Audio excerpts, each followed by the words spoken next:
Hi there, I'm Clifford Bates, and welcome once again to Reading Thucydides Peloponnesian War. Today we start the summer of the seventh year. Um, um, last week, last session, not last week, sorry, it was yesterday for you guys. Um, the previous session of this, we dealt with the winter of the sixth year. We finished, which ends book three. So therefore, we're starting book four of this. We're using the land this well, we're using Crawley translation, which is the landmark Thucydides, but we're using the Google Books thing for the purpose of this, so you can see what's going on. So let's start. What's going to be interesting in today is this is a long one, so I'm going to break it up in two. I'm going to do about the I'm going to split the 50 chapters of this into two, and what's going to be interesting is that I'm probably going to this year is for Thucydides. For some reason, well, we'll see what happens. He begins in chapter one of book four with the next summer, about the time the grain coming to ear, 10 Syracusan and many Lucretian vessels sailed to Mycenae and Sicily and occupied the city um, uh, uh, uh, uh, upon the invitation of the inhabitants, and Messalina revolted from the Athenians. The Syracusans contrived this chiefly because they saw that the place afforded an approach um, that this place afforded an approach to Sicily, and feared that the Athenians might hereafter use it as a base for attacking them with a larger force. The Locrians, because they wished to carry on hostilities from both sides of the straits and to reduce their enemies, the people of Organum, the people of Organum. Meanwhile, the Locrians had invaded the Regrian territory with all their forces to prevent them assessing Messalina, and also at the arrest request of some exiles from Agrinum who were with them. Moreover, the long-standing factions by which the city had been torn rendered it the most incapable of resistance, and thus furnished an additional temptation for the invaders. After devastating the country, the Lucretian land force retired. Their ships remained to guard Messina, while others were being manned for the same destination to carry on the war from there. About the same time in the spring, before the corn was ripe, the Peloponnesians and their allies invaded Attica under the aegis of Archidamus, king of the Spartans, and established themselves there and laid waste the country. Meanwhile, the Athenians set off to Sicily the 40 ships which they had been preparing, with the remaining generals Eurymondum and Sophocles. Their colleagues Theodorus having already perceived them there. There had been instructions as they had sailed to again assist the Croatians in their city, who were being plundered by the exiles in the mountain. To support these exiles, 60 Peloponnesian vessels had already sailed, it being thought that the famine raging in the city would make it easy for them to reduce it. Demosthenes also, who had remained without employment since his return from Arcania, applied for and obtained permission to use the fleet if he wished up the coast of Peloponnesia. Off Laconia, they heard the Peloponnesian ships were already at Corea, upon which Eurymon and Sophocles wished to hasten to the island. But Demosthenes required them first to touch at Palos to do what he wanted there before continuing their voyage. While they were making objections, a small chance to come on and carry the fleet, a small squall, thing to come on and carry the fleet to Palos. So a squall, not squall, a squall, nature pushed them to Palos. It's on Demosthenes at once urged them to fortify the place, for this was the reason why he had come on the voyage. He had made he made them observe that there were plenty of stone and timber on the spot, and that the place was strong by nature. And although with much of the country round unoccupied, Pelos, Corinthius, and Sparta call it lie about 40 miles distant from Sparta in the former country of the Messalians. The commanders told him that there was no lack of desert heartlands in the Peloponnesians if he wished to put the city at to expense by occupying them. He, however, thought that this place was distinguished from others by a kind of having a harbor close by, while the Messalians, the old natives of the country, speaking the same dialects as the Spartans, could do them the greatest harm by their incursion from it, and would at the same time be a trusty garrison. After speaking to the captains of the companies on the subject and failing to persuade either of the generals or the soldiers, he remained inactive with the rest from stress of weather, until the soldiers themselves, wanting occupation, were seized with a sudden impulse to go around and fortify the place. Accordingly, they set up to work in earnest, and having no iron tools, picked up stones and put together what they happened to fit, and where the mortar they was needed, carried it on their backs for all want of. Um, we're disturbed for a second. Sorry about that. Um, in other words, they were bored, and he decided to stay and wait till the weather gets better. And soldiers like bored, so they fortified the place anyways. Um, in other words, and they mortar carried on their backs a hood, stooping down to make it stay on, and clasping their hands together behind to preventing it falling off, sparing no effort to complete the most vulnerable points before the arrival of the Spartans, most of the place being sufficiently strong by nature without further fortification. Meanwhile, the Spartans were celebrating a festival, and also at first making a light of the news, thinking that whatever they chose to take the field, the place would be immediately evacuated by the enemy or easily taken by force. The absence of their army before the Athenians also had something to do with their delay. The Athenians fortified the place on the land side, and from whence it was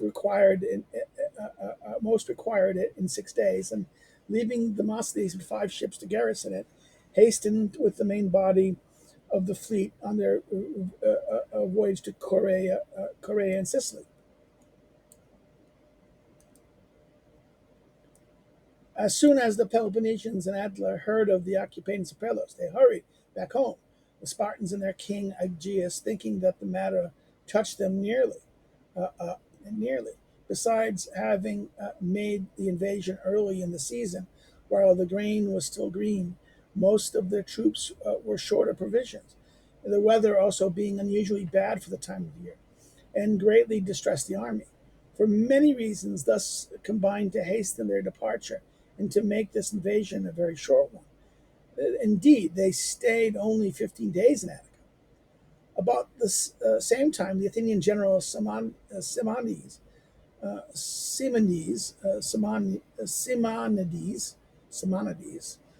getting together a few Athenians from the garrison and a number of allies in those parts, took by treachery the Mendaean colony of Etura and Thrace, which was hostile to Athens. But he had no sooner done so than the Chaldeans and the Botans came up and beat him out of it, with the loss of many of his soldiers.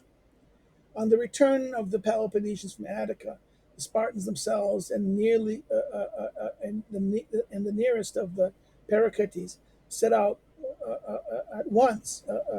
At once set out for Pelos, and the other Spartans following more slowly as they had just come in from another campaign.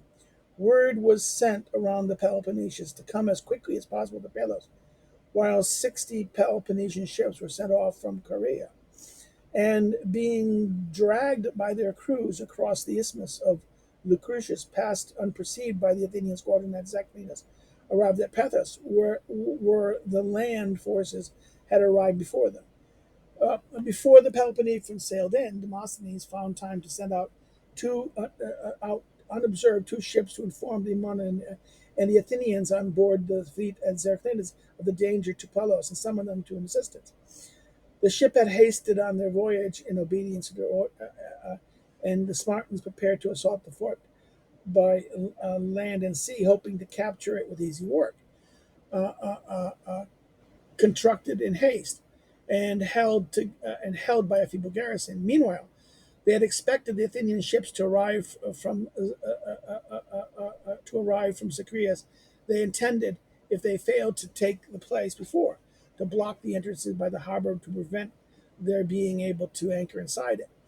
For the island of Sepacria stretched along the line close in front of the harbor, at once made it safe and narrow for entrances, leaving the passages for two ships on either side of Pelos and the Athenian fortifications, and for 8 or 9 ships on the next on the mainland of the other side. For the rest, the island was entirely covered with wood, and without paths, not without being inhabited, and about 15 straids in length.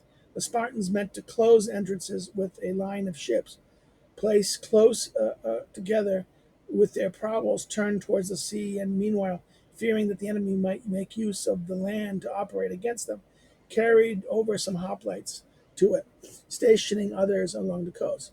By this means, both the island and the continent would be hostile to the Athenians, and they would be unable to land on either. And since the shore of Pathos itself was outside the inlet, upwards towards the sea had no harbor, there would be no point of the Athenians could use as a base from which to relieve their countrymen.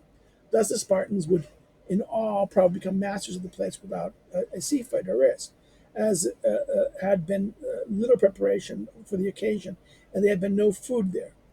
Thus being decided, they carried the hoplites over to the island, drafted them by lots from all the companies, some others having crossed over before it in relief parties.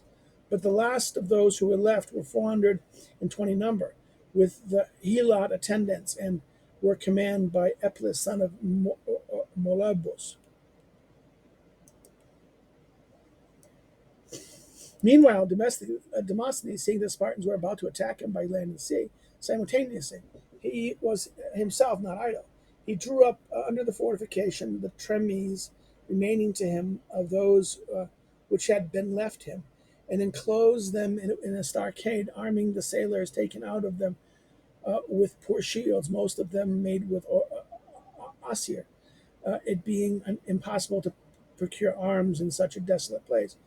Indeed, even with these were obtained from a 30-oared Milesian privateer in a boat belonging to the Messalians who happened to come with them. Among the Messalians were 40 hoplites, whom he made use of with the rest, posting most of his men unarmed and armed upon the best fortified and strongest points of the place, facing the interior, with the order to repel any attack of land forces.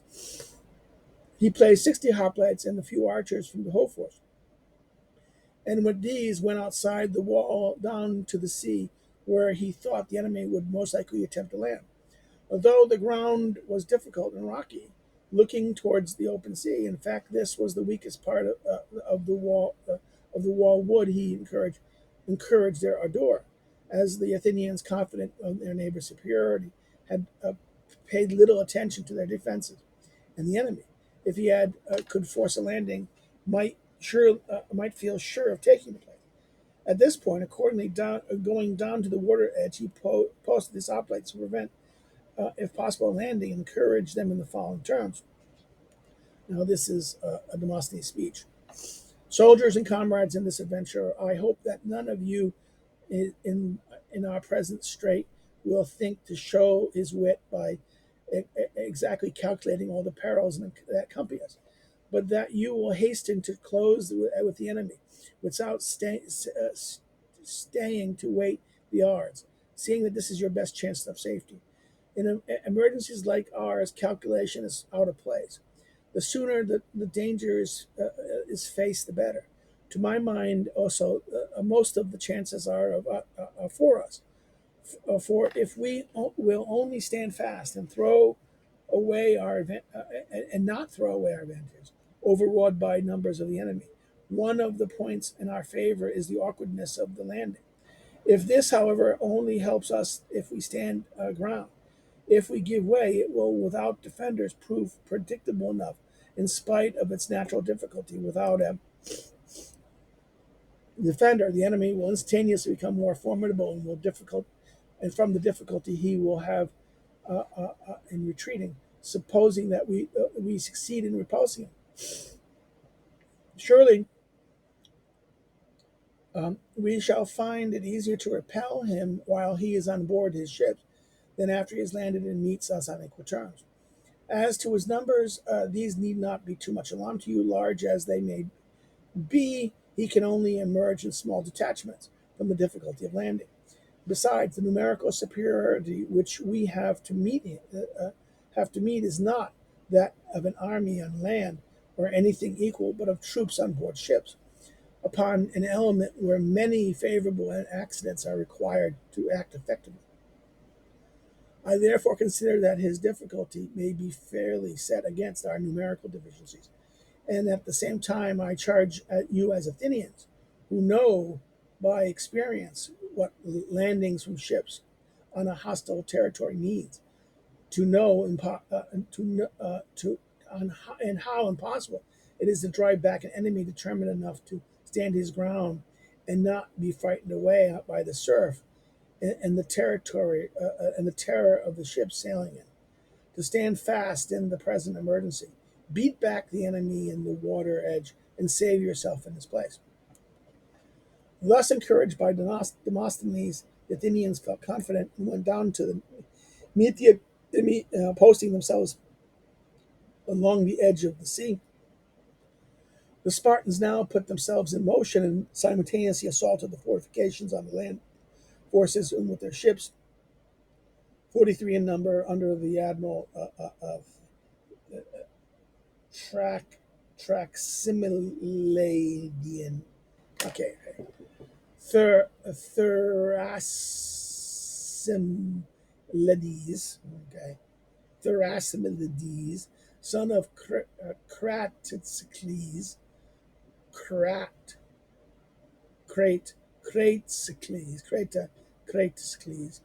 a Spartite, who made his attack just where Demosthenes expected. The Athenians had thus defended themselves on both sides, from the land and the sea, the enemy rowing up in small detachments, the one relieving the other, and being impossible for many to engage at once, and showing great order, cheering each other on in the endeavor to force a landing and take the fortifications. He who most distinguished himself was Bratius, captain of the Tremine, seeing that the captain and the steersmen, impressed by the difficulty of the position, hung back even when a landing might have seemed possible, for fear of wrecking their vessel. He shouted out to them that they must never allow the enemy to fortify himself in their country for the sake of saving timber, but must sliver their vessels and force a landing. He bade their allies, instead of hastening in such a moment, to sacrifice their ships for Sparta in return for her many benefits, to run boldly aground and lay in one another, or in one way or another, and make themselves masters of the place and its garrison. Not content with his extortion, and forced his own steersman to run his ship ashore, and steeping into the gangway, was endeavoring to land when he was beaten back by the Athenians, and after receiving many wounds, fainted away. Falling into the bow, his shield stripped off his arms into the sea, and being thrown ashore, was picked up by the Athenians, and afterwards used for the trophy which they set upon for this attack. The rest did their best, but were not able to land, owing to the difficulty of the ground and the unflinching tenacity of the Athenians. It was the strangest reversal of order of things for Athenians to be fighting from the land and from the Leucratians and from Leucratian land too, against the Spartans coming from the sea, or the Spartans were trying to land from seaboard in their own country, now becoming hostile to attack Athenians. whose, though the former were chiefly famous at the time for as an island people and superior of land, and the latter as a maritime people with their navy that had no equal. After continuing their attacks during the day and most of the next, the Peloponnesians desisted, and the day after sent some of their ships to Ascalon for timber to make siege engines for which they hoped to take the place. In spite of its height, the wall opposite the harbor where the landing was the easiest. At this moment, the Athenian fleet from Zacchus arrived, and now numbering 50 sail, having been reinforced by some ships on guard at Nipautus and four Chanian vessels. Seeing both the coast and the island covered with hoplites, um, uh, uh, um, uh, okay, seeing the coast and the island covered with hoplites, and the hostile ship in the harbor showing no signs of sailing out, and a loss to where to anchor. They sailed for the moment to the desert island of Petra, not far off, and they passed the night. And the next day they got under way in readiness to engage in the open sea if the enemy chose to put out against them, them being determined in the event not of his not doing so and to sail in and attack him. The Spartans did not put to sea, and having omitted to close the entrances as they intended, remained on shore engaged in maintaining their ships and getting ready, and in the case of any sailing in, to fight in the harbor, which is a fairly large one. Perceiving this, the Athenians advanced against them through the entrances, and failing on the enemy fleet, most of them was by this time afloat and in line. They at once put to fight and given chase as in a short distance allowed, disabled as many a good many vessels and took five, one with its crew aboard. Then dashing in with as the rest had taken refuge on the shore, they rammed some of them were still being manned before they could put out, lashed on their own ships and told it off, emptied others whose crew had fled. At the sight of the Spartans, maddened by the disaster which cut off their men from the island, rushed to the rescue, and going into the sea with their heavy armor, laid hold of the ships and tried to drag them back, each man thinking that success depended on his individual exertions. Great was the melee, and quite in contradiction to naval tactics used to the two combatants. The Spartans, in their excitement and dismay, began actually engaged in a sea fight on land, while the victorious Athenians, in their eagerness to push their success as far as possible, were carrying on a land fight from their ships. After great exertions and numbers wounds on both sides, they separated, the Spartans saving their empty ships, except for the first taken. The both parties returned to their camps. The Athenians set out a trophy, gave back the dead, secured the wrecks, and at once began to cruise around and carefully watch the island. And on the intercepted garrison, the Peloponnesian on the mainland, whose contingent had now all come up, stayed where they were before Pylos. When the news of what happened at Pylos reached Sparta, the disaster was thought so serious that the Spartans resolved that the authorities should go down to the camp and decide on the spot what was best to be done. There, seeing that it was impossible to help their men and not wishing to be reduced by hunger or overpowered by their number, they determined, with the consent of the Athenian generals, to conclude an armistice at Pylos, to send envoys to Athens to obtain a convention in order to gain back their men as quickly as possible. The generals accepting their offer, an armistice was concluded upon the following terms: that the Spartans could bring to Pylos and deliver to the Athenians the ships that had fought in their last engagement, and all the Laconians that were vassal of war should make no attack on the fortification either by land or by sea, and that the Athenians should allow the Spartans on the mainland to send to their men in the island a certain fixed quantity of already needed grain, and that was to stay 2 quarts of barley meal, 1 pint of wine, and a piece of meat for each man, and half the same quantity for a servant. That this allowance should be sent under the eyes of the Athenians, and that no boat would sail to the island except openly. That the Athenians should continue to guard the island in the same as before, however, without hovering landing upon it, and should refrain from attacking the Peloponnesian troops either by land or by sea. If either party should infringe on any of these treaties in the prosperity, the armistice would be once void.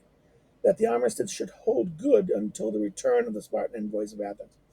The Athenians sending thus thither a trireme and bringing them back again. And upon the arrival of the envoys should be at the end the ships be restored by the Athenians in the same state as they were received. Such were the terms of the armistice, and the ships were delivered over to a number of 60, and the envoys set off according. And when they arrived at Athens, they spoke as follows.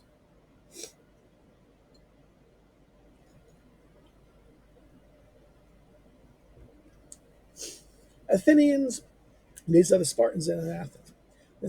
Athenians, the Spartans, set us to try to find some way of settling the affairs of our men on the island that shall be at once satisfactory to your interest and consistent with our dignity in the misfortune of our present circumstances. We can venture to speak at some length without any departure from the habits of our country. Men of few words or many, where many are not wanted. We can be less brief than there is a matter of importance to be discussed, and in the end to be served by an illustration. Meanwhile, we beg you to take what we may say not in a hostile spirit, but as if was thought, nor as if we thought you ignorant and wished to lecture you, but rather as a suggestion on the best course to be taken, addressed to intelligent judges. You can now, if you choose, employ to present success to advantage, as so to take what you have gotten and gain honor and reputation besides.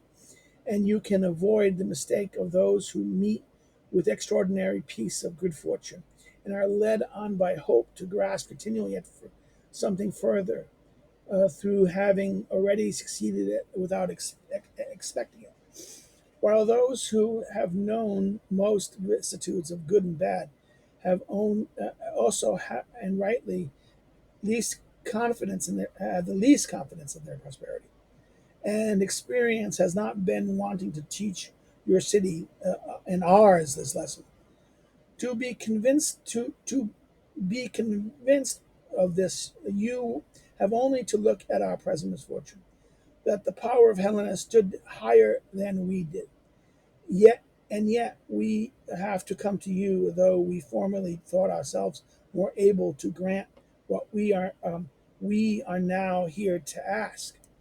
Nevertheless, we have not been brought to this by any decay of our power, or through having our heads turned by aggrandizement. No, our resources are what they have always been, and our era has been an era of judgment, to which we are all equally liable. Accordingly, the prosperity which your city now enjoys and the accessions that it has recently received must not make you suppose that fortune will always be with you.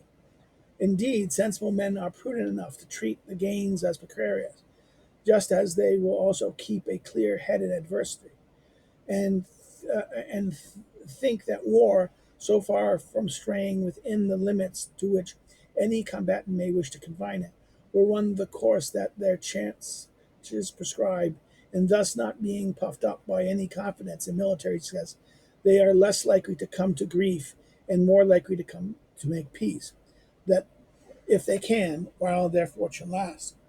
This, Athens, you have a good opportunity to do now with us, and thus escape the possible disaster which may fall upon your refusal, and the consequent imputation of having owed to accident, even your present advantage, when you might have left behind you a reputation for power and wisdom, which nothing could endanger. The Spartans accordingly invite you to make a treaty to end the war and offer peace and alliance and the most friendly and immediate relations in every other way on every occasion between us, and in return ask for the men on the island, thinking it better for both parties not to hold out to the end, hoping for some favorable accident will enable the men to force their way out. or being compelled to succumb under the pressure of blockade. Indeed, if great enmities are ever to be really settled, we think it will be not by the system of revenge and military success, and by forcing an opponent to swear a treaty to his disadvantage, but but when more fortunate combatant waives his privileges and, guided by his greater gentler feelings, conquers his rival in generosity and accords peace on more moderate conditions than expected. From that moment, instead, the debt of the debt of revenge with violence must entail.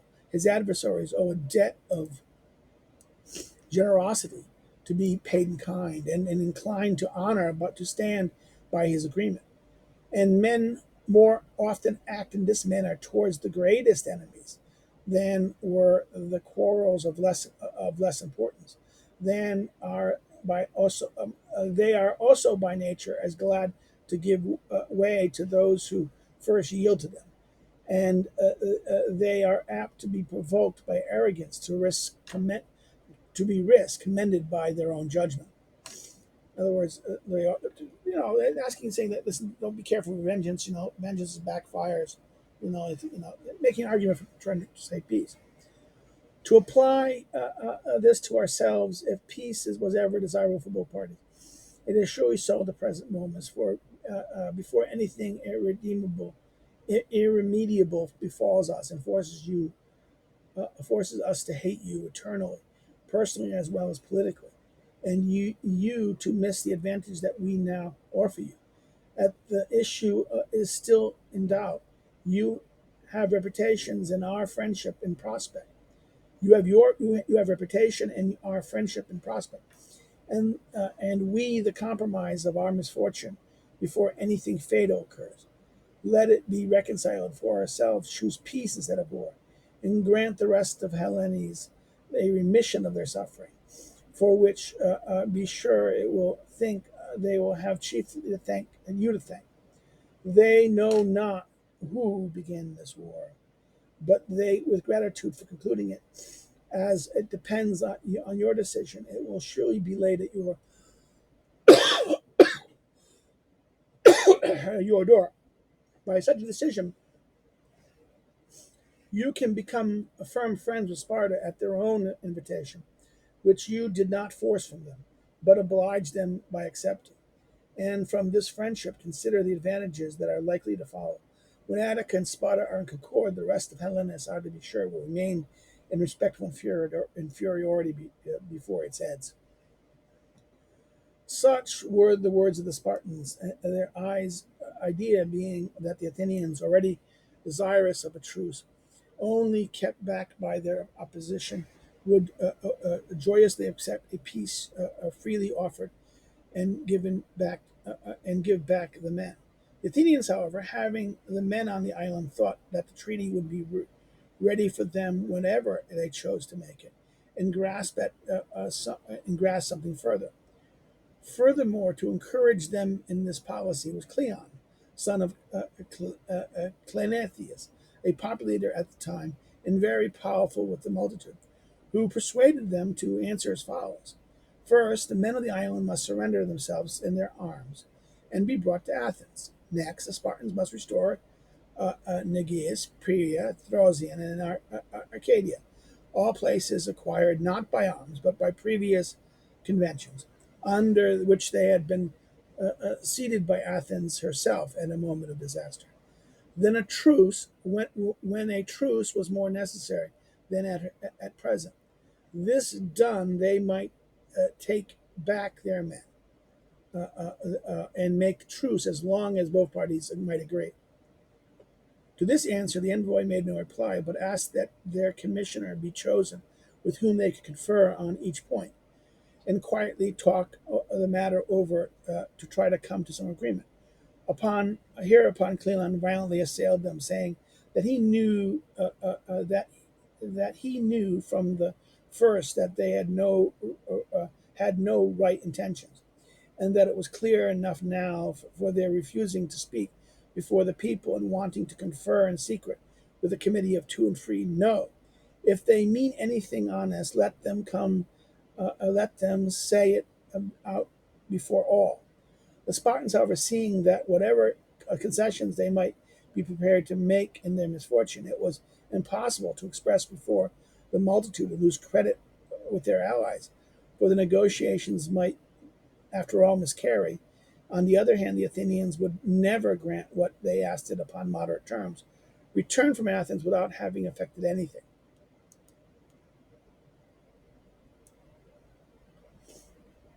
Um, upon their arrival, upon their arrival, at once put an end to the armies of the Pelops, and the Spartans asked for the return of the ships according to truce. The Athenians, however, alleged an attack on the fort in violation of the truce, and other grievance seeming not worthy mentioning, and refused to give them back, insisting upon the clause which said the slightest infringement made the armistice void.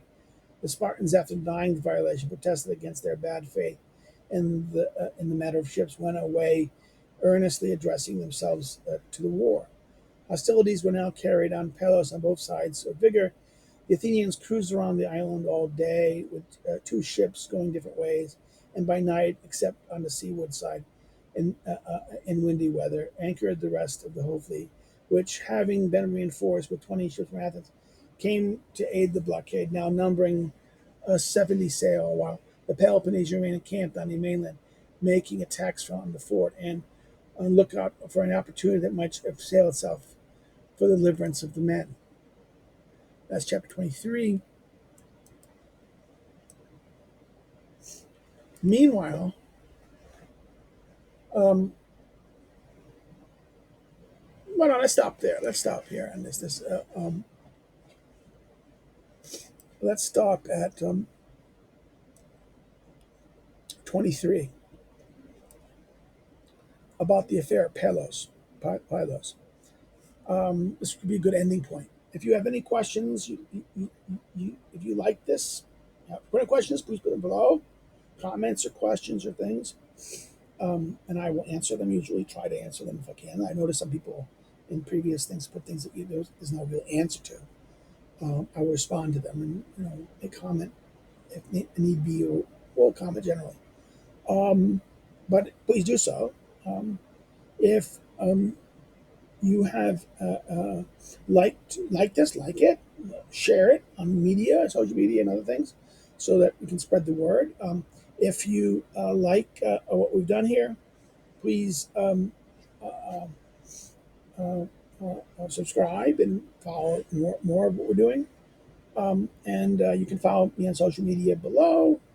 And if you have any means want to help continue make this project work, you can subscribe stars below.